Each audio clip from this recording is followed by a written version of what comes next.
नमस्कार, मैं हिमांशी राजपूत और आप देख रहे हैं भारत एक्सप्रेस डिजिटल। झारखंड में नामांकन को लेकर हुए विरोध प्रदर्शन में कांग्रेस पूरी तरह अकेली दिखाई दी। न झारखंड मुक्ति मोर्चा के नेता नजर आए, न राष्ट्रीय जनता दल और न ही वाम दलों की कोई सक्रिय मौजूदगी दिखी। ऐसे में राजनीतिक गलियारों में सवाल उठने लगे कि क्या इंडिया गठबंधन के भीतर सब कुछ ठीक ठाक है। हालांकि बढ़ती चर्चाओं के बीच देर शाम गठबंधन के नेताओं को एक साथ बैठना पड़ा, लेकिन कांग्रेस की ओर से आए बयानों से यही संदेश गया कि तमाम घटनाक्रम के बावजूद पार्टी अब भी टकराव नहीं बल्कि समझौते का रास्ता तलाश रही है।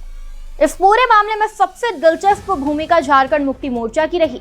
जिस विधानसभा के अध्यक्ष जेएमएम से आते हैं, जहां पार्टी के सबसे अधिक विधायक हैं, उसी विधानसभा के प्रभारी सचिव पर रिटर्निंग ऑफिसर के तौर पर पक्षपात के आरोप लगाए गए।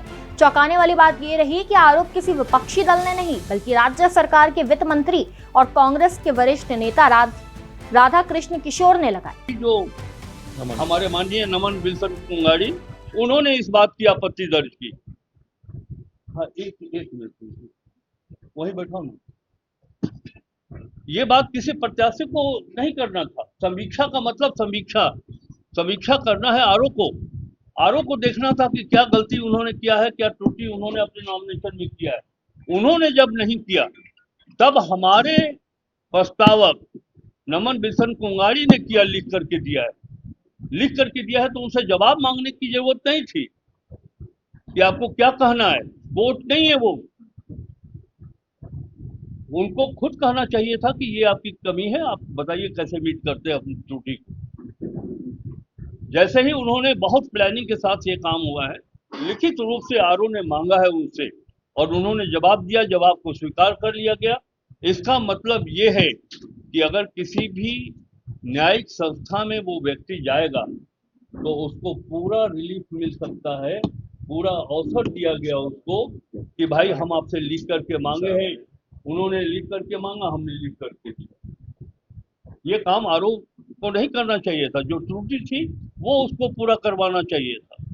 कुल मिलाकर के मैं ये कहना चाहता हूँ अपनी बातों को समाप्त करते हुए कि राज्य अब सुचिता की बात तो छोड़ दीजिए भारतीय जनता पार्टी के नेतृत्व वाली सरकार में, लेकिन एक राजनीतिक एथिक्स तो होना चाहिए। अगर हिंदुस्तान के लोकतंत्र को, हिंदुस्तान की एकता को बचाना है, हिंदुस्तान के समाज को जिसमें सभी वर्ग धर्म के लोग रहते हैं, अगर उसको बचाना है तो केंद्र की सरकार के पास राजनीतिक एथिक्स, पॉलिटिकल एथिक्स उनके पास होना चाहिए। अगर ये पॉलिटिकल एथिक्स उनके पास समाप्त हो गया है और जिस तरह निर्वाचन आयोग हमारे आरोप के माध्यम से जिस प्रकार का एक्शन वो ले रहे हैं जो नहीं उनके अधिकार क्षेत्र में नहीं है, तो मैं समझता हूं कि ये भारत के लोकतंत्र के लिए बहुत दुर्भाग्यपूर्ण होगा। आप एक चीज गौर करिए, इसी झारखंड में खत्म हो रहा है, इसी झारखंड के विधानसभा में कई चुनाव हमने राज्यसभा के देखे हैं, आज तक किसी मीडिया को नहीं रोका गया है अंदर जाने से। आज तो हमने देखा कि मीडिया को भी रोक दिया गया कि नहीं जा सकते अंदर, बाहर पहरेदार बैठा दिए गए। यानी कि इसका मतलब साफ तौर पे यही है कि वो नहीं चाहते हैं कि जो वास्तविक बात है वो मीडिया के माध्यम से जनता को जाए। मुझे इस अवसर पर अपनी ओर से यही बात करनी थी। झारखंड सरकार इंडिया गठबंधन में कांग्रेस के अलग थलग पड़ने की चर्चा इतनी तेज हो गई है कि खुद मुख्यमंत्री को हस्तक्षेप करना पड़ा। कम से कम झारखंड मुक्ति मोर्चा के महासचिव और प्रवक्ता सुप्रियो भट्टाचार्य के बयान से तो यही संकेत मिलता है। सुप्रियो भट्टाचार्य ने कहा कि सहयोगी दलों के साथ उनकी मौजूदगी मुख्यमंत्री के निर्देश पर संभव हो सकी, यानी गठबंधन में पैदा हुई असहजता को दूर करने की कोशिश अब खुलकर दिखाई देने लगी है। मैं आपने मेरे बारे में कहा तो मैं यहाँ उपस्थित हुआ हेमंत जी के निर्देशानुसार। यदि उनके प्रदेश अध्यक्ष किसी को नहीं बोले होंगे तो इसकी व्यवहार में आप लोग सवाल मत उठाइए, वो हमारे साथ। इसी तरह जनार्दन जी को खबर हुआ तो मनोज जी आए। मनोज जी को नहीं खबर हुआ। बिल्कुल जाहिर है झारखंड मुक्ति मोर्चा भी इस बात को समझ रही है कि परिमल नाथवनी के मुद्दे पर कांग्रेस को जिस तरह अकेला छोड़ दिया गया, उससे गठबंधन की गांठें कमजोर पड़ सकती है। शायद यही वजह है कि अब बयानबाजी के जरिए हालात को सामान्य दिखाने की कोशिश की जा रही है। लेकिन बड़ा सवाल ये है कि क्या सिर्फ बयानों की लीपापोती से कांग्रेस के मन में पैदा हुई नाराजगी खत्म हो जाएगी, या फिर ये घटनाक्रम आने वाले दिनों में इंडिया गठबंधन के भीतर नई राजनीतिक दरार की वजह बनेगा।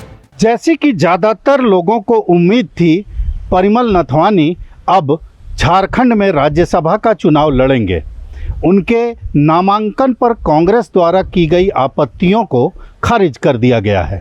लेकिन इस पूरे मामले में कुछ एक बातें ऐसी रही जो इतिहास बनकर रह गई।